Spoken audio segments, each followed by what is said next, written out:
ఈ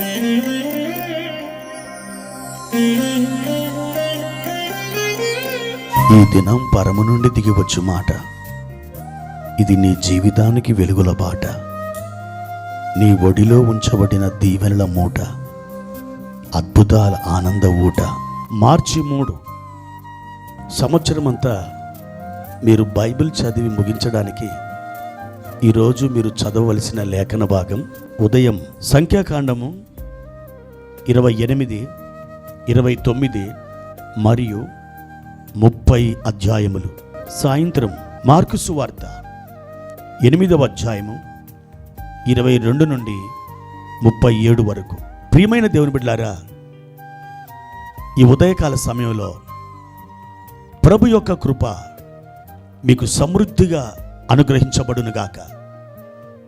ఆ పరలోకపు వెచ్చనైన ఆ సన్నిధి మిమ్మల్ని ఆవరించి మిమ్మల్ని చురుకైన వారినిగా మార్చి ఆశీర్వాదపు ద్రోవలో మిమ్మలను తోడుకొని వెళ్ళునుగాక. నిశ్చయముగా ఈ దినమున మీ హృదయ వాంఛను ఆయన చూస్తున్నాడు. ఆయన తప్పకుండా మీ ఆశను నెరవేరుస్తారు. మీరు దేవుణ్ణి మహిమపరచబోతున్నారు. అట్టి నిరీక్షణతో ప్రభు సన్నిధిలో మీరు ముందుకు సాగి వెళ్ళండి. ఆత్మలో అనుదినం అంతకంతకు మీరు వర్ధిల్లుతూ ప్రభు కృపకు పాత్రులుగా మీరు జీవించండి. అట్టి కృపను ప్రభు మీకు దయచేయునుగాక. ప్రియమైన దేవుని బిడ్డలారా, ఈ ఉదయకాల సమయంలో ప్రభువారు మనకిచ్చిన వాక్య భాగాన్ని చదువుకుందాం. 91వ కీర్తన 15వ వచనం. అతడు నాకు మొర్రపెట్టగా నేను అతనికి ఉత్తరమిచ్చేదను, శ్రమలో నేను అతనికి తోడై ఉండేదను, అతన్ని విడిపించి అతన్ని గొప్ప చేసేదను. ప్రియమైన దేవుని బిడ్డలారా, పరిశుద్ధ బైబిల్ గ్రంథమైన దేవుని వాక్యములో మన ప్రభు గురించి వ్రాయబడినటువంటి అనేక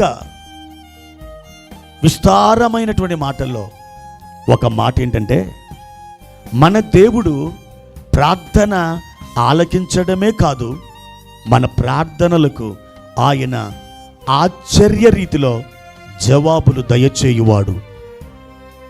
ఎంత గొప్ప దేవుణ్ణి మనం కలిగి ఉన్నాం. మన మొరలు వింటాడు, మన మొరలకి ఆయన జవాబునిస్తాడు. అవును దేవుని బిడ్డలారా, మీ జీవిత కాలంలో ప్రభు సన్నిధిలో మీరు ఎన్నో వందల సార్లు, వేల సార్లు ప్రార్థించుంటారు. అయితే మీరు ప్రభు నుండి ఎన్నో అద్భుతమైన జవాబులు పొంది ఉంటారు కదూ. అవును, నేను కూడా ప్రభు సన్నిధిలో ప్రార్థించి అనేకమైన వాటికి జవాబులు పొంది ఉన్నాను. ఇది దేవుడు మనకిచ్చిన భాగ్యం.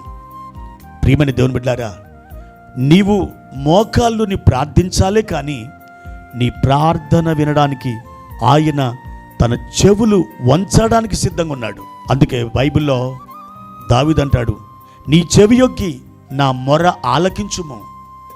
పలుమార్లు భక్తుడైన దావీదు అలా దేవునికి మొరపెట్టడం పరిశుద్ధ గ్రంథంలో, ముఖ్యంగా కీర్తనలో మనం చదివి ఉన్నాం. ప్రియమైన దేవుని బిడ్డలారా, ఒకనొక పట్టణంలో ఒక గొప్ప వైద్య నిపుణుడు ఉన్నాడు. అతడు క్యాన్సర్ వైద్య నిపుణుడు. అతని పేరు స్టీఫెన్. ఆయనకి ప్రభుత్వం వారు ఒక అవార్డు ఇవ్వాలని ఒక సన్మాన సభ ఏర్పాటు చేశారు. అయితే అతడు నిర్ణయించబడినటువంటి పలాని రోజున తాను తన అసిస్టెంట్ ఇద్దరు కలిసి వారు ఫ్లైట్లో ప్రయాణం చేస్తున్నారు. అయితే కొన్ని సాంకేతిక లోపాల వలన ఆ యొక్క విమానం ఒక చోట ల్యాండ్ కావాల్సి వచ్చింది. ఏం చేయాలి? టైం చాలా తక్కువగా ఉంది. ఆ సన్మాన సభకు వారు వెళుతూ ఉన్నారు. అలాంటి సమయంలో తన అసిస్టెంట్ చెప్పాడు, సార్, ఒక టాక్సీ మాట్లాడుకొని మనం బయలుదేరదాం. ఒక 200 కిలోమీటర్లు మనం ప్రయాణం చేస్తే మనం అక్కడికి చేరుకోవచ్చు. మీరు అర్జెంటుగా ఒక టాక్సీ మాట్లాడండి అని చెప్పారు. అది మంచిదనిపించి ఈ వైద్యుడు ఒక టాక్సీ మాట్లాడారు. ఇక ఆ ఇద్దరు ఆ టాక్సీలో బయలుదేరుతున్నారు. ఒక అర్ధగంట వాళ్ళు ప్రయాణం చేశారో లేదో భయంకరమైనటువంటి మేఘాలు ఆకాశంలో కమ్ముకున్నాయి, గాలులు వీస్తున్నాయి, వర్షం పడుతుంది. అప్పటికప్పుడు ఆ గాలులకి చెట్లు విరిగి వ్రేళ్లతో సహా పెళ్లగించబడి ఆ రోడ్ల మీద పడిపోతున్నాయి. కారు ముందు కదలడం లేదు. ఆ పెను గాలికి ఈ కారు కొట్టుకొని పోయేటట్లుంది. ఏం చేయాలో అర్థం కాక ఊరికి చాలా దూరంలో వారు ప్రయాణం చేసి ఒక చోట కారు ఆపారు. భయంకరంగా వర్షం కురుస్తుంది. కాస్త తల తిప్పి చూసేసరికి ఒక అడవికి దగ్గరలో ఒకే ఒక ఇల్లుంది. ఆ ఇంటికి వెళ్దాం అనుకున్నారు. ఆ డోర్స్ ఓపెన్ చేసి వారిద్దరు కూడా లోపలికి వెళ్ళిపోయారు. అక్కడ సుమారు 55 సంవత్సరాల వయసు కలిగిన ఒక ఆవిడ వాళ్ళిద్దరిని చూసింది. బయట వర్షం విస్తారంగా కురుస్తుంది. బాబు, మీరెవరో నాకు తెలియదు, లోపలికి రండి, ఈ వరండాలో మీరు కూర్చోండి అని వారికి చైర్స్ వేసి కూర్చుండబెట్టి తల తుడుచుకోవడానికి ఒక టవల్ ఇచ్చి వేడివేడి టీని వారికి అందించింది. ప్రియమైన దేవుని బిడ్డలారా, వాళ్ళు ఆ టీ తాగుతున్నారు. ఈలోపు ఈ తల్లి లోపల గదిలోకి వెళ్ళి ఒక మంచం తలాపి దగ్గర మోకాలేసి ప్రార్థన చేస్తుంది. దేవా, నా కుమారుని బాగు చేయనాయనా, నా బిడ్డను బాగు చేయనాయనా, నువ్వు గొప్ప దేవుడు తండ్రి. నా కుమారుడు మరణముతో పోరాడుతున్నాడు ప్రభువా, నీవు నా బిడ్డను బాగు చేయనాయనా, నీ సాక్షిగా జీవిస్తాను, నేను సాక్ష్యం చెప్పుకుంటాను ప్రభువా, నాకు ఏ దిక్కు లేదు తండ్రి, నా చేతిలో చిల్లి గవ్వ కూడా లేదు నాయన, నీవే నా ఆధారం అంటూ ఆవిడ ప్రార్థన చేస్తూ ఉంది. ఆవిడ ఏం ప్రార్థన చేస్తుందా అని డాక్టర్ స్టీవెన్ గారు శ్రద్ధగా ఆలకిస్తున్నారు. ఈలోపు ఆమె కన్నీళ్లు తుడుచుకొని బయటకు వచ్చింది. అమ్మా, ఇంతవరకు నువ్వు ఆ మంచం దగ్గర మోకరించావే, నువ్వు ఏమని ప్రార్థన చేశావు, ఎవరి గురించి ప్రార్థన చేశావు అని అడిగాడు. అప్పుడు ఆవిడ అంటుంది, అయ్యా, ఈ పిల్లవాడు నా కుమారుడు, వాడికి ఒక క్యాన్సర్ వచ్చింది, అనేక వైద్యుల దగ్గరికి తీసుకుని వెళ్ళాను, కానీ ఎవ్వరు కూడా వాడిని బాగు చేయలేకపోయారు. ఒక వైద్యుడు అన్నాడు, డాక్టర్ స్టీవెన్ అన్నటువంటి గొప్ప వైద్యుడు అన్నాడమ్మా, నీవు గనక అక్కడికి తీసుకుని వెళ్తే తప్పకుండా అక్కడ నీ కుమారుడు బాగుపడతాడు, కానీ డబ్బు ఎక్కువగా ఖర్చు కావచ్చు అన్నాడు. నా దగ్గర చిల్లిగా అవ్వలేదు నాయన, నాకున్న ఏకైక ఆధారం ఇక నా ప్రభువే. అందుకే నేను ఆయన సన్నిధిలో ప్రతిదినం మధ్యాహ్నం ప్రార్థన చేస్తూ వస్తున్నాను. ఈ లోపున మీరు వచ్చారు, నా ప్రార్థన సమయం సమీపించింది, అందుకని నేను నా ప్రభుకి ప్రార్థన చేసుకుని వచ్చాను బాబు అన్నది. వెంటనే డాక్టర్ స్టీవెన్ గారు ఆశ్చర్యపోయారు. ఆయన కన్నుల నుండి కన్నీరు కారుతుంది. బాబు, ఎందుకు ఏడుస్తున్నారు అని అడిగింది ఆ తల్లి.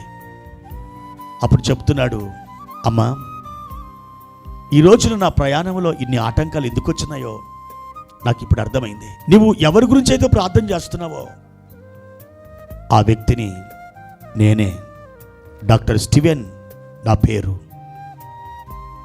ఈరోజు నేను ప్రయాణం చేస్తూ ప్రభుత్వం వారు నాకు ఒక సన్మాన సభ ఏర్పాటు చేశారు, నాకు ఒక అవార్డు ఇవ్వబోతున్నారు.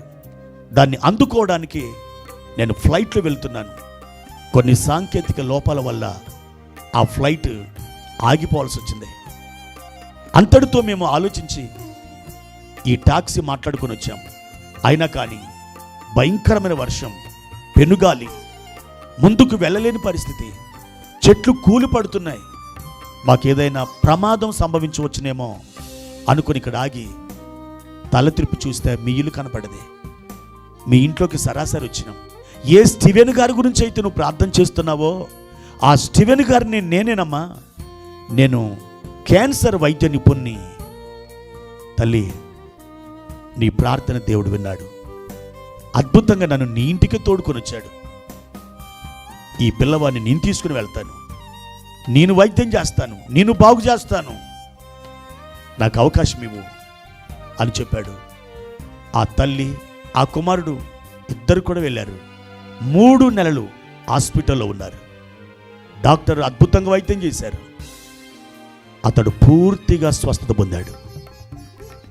సంపూర్ణ ఆరోగ్యవంతుడిగా హాస్పిటల్ నుండి వారు తిరిగి రావడం జరిగింది. నా ప్రియమైన దేవుని బిడ్డలారా, ఎంత విచిత్రంగా ఉంది. ఆమెకి ఎవరున్నారు ఆధారం? చేతిలో డబ్బు లేదు, ఆదుకోవడానికి సహాయకులు ఎవరు లేరు.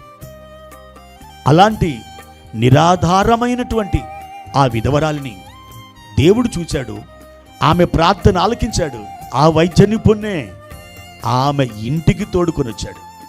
ఆయన మార్గాలు ఆశ్చర్యములు, ఆయన ఆలోచనలు గంభీరములు. ఆయన ఎలా క్రియ చేస్తాడో ఎవరికి తెలియదు. నీకును సహాయం చేయాలని దేవుడు ఆశపడుతున్నాడు. కానీ ఒక్క మాట, మోకాలు వేసే అనుభవం నీకుంటే అద్భుతాల కర్మాగారం నీ ఇంట్లో ఉన్నట్లే. ఈ ఉదయకాలం ఒక తీర్మానం చేసుకో. దేవుని సన్నిధిలో నేను మొరపెడతాను, ఆయన సన్నిధిలో వేచి ఉంటాను. ఆయన నుండి నేను అనేకమైనటువంటి జవాబులు పొందుకుంటానని ప్రభు దగ్గర ప్రార్థన చేయి. దేవుడు నీకు సహాయం చేయనుగాక. ప్రార్థన. ప్రియమైన తండ్రి, మీ ఘనమైన నామానికి వందనాలు. ఈ ఉదయకాల సమయంలో మీరు మాకు చూపిన కృపను బట్టి స్తోత్రాలు. మా దేవా, మా ప్రార్థనలు ఆలకించే దేవుడు, మా ప్రార్థనలకు జవాబిచ్చే దేవుడు, మా నాయన, ఈ ఉదయకాలం మీరు మాకిచ్చిన సందేశం కొరకు వందనాలు. అనేక పర్యాయములు మోకరించలేక అనేక అద్భుతాలు మేము పోగొట్టుకున్నాం. మా తండ్రి, మీ నుండి అద్భుతమైన జవాబులు పొందడానికి మాకు సహాయము చేయమని యేసుక్రీస్తు నామమున ప్రార్థించి వేడుకుంటున్నాము తండ్రి. ఆమెన్.